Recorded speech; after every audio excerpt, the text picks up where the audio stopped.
compliquer les mathématiques même quand il ne faut pas les compliquer. Alors, on a un polynôme de degré 2 qu'on va essayer de factoriser, mais autrement.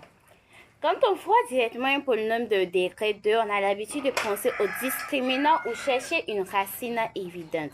Mais non. Il y a aussi des méthodes très simples pour pouvoir factoriser un polynôme de second degré sans passer par les discriminants. Imaginez, vous allez appliquer le discriminant d'état égal à b carré moins 4ac, c'est très long. Avant d'appliquer la méthode du discriminant, regardez votre polynôme de second degré. Regardez chaque terme. Là, vous avez ici premier terme, deuxième terme, troisième terme.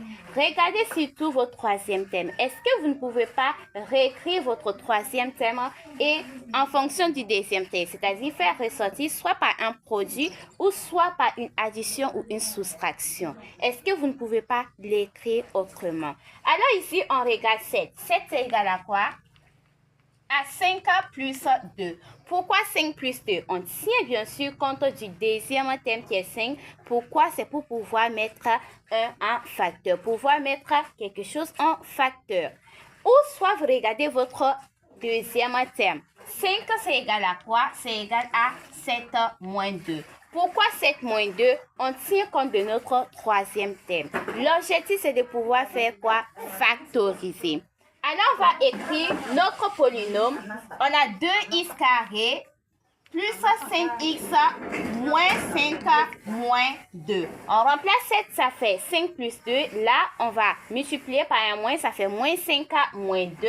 Donc ici, on a 2x au carré moins 2 plus 5x moins 5 tout simplement. Là, on peut mettre 2 en facteur. 2 facteurs de x carré moins 1 plus 5 facteurs de x moins 1. Et ici, on a la forme a carré moins b carré. Donc, on a 2 facteurs de x moins 1, facteur de x plus 1, plus 5 facteurs de x moins 1, tout simplement.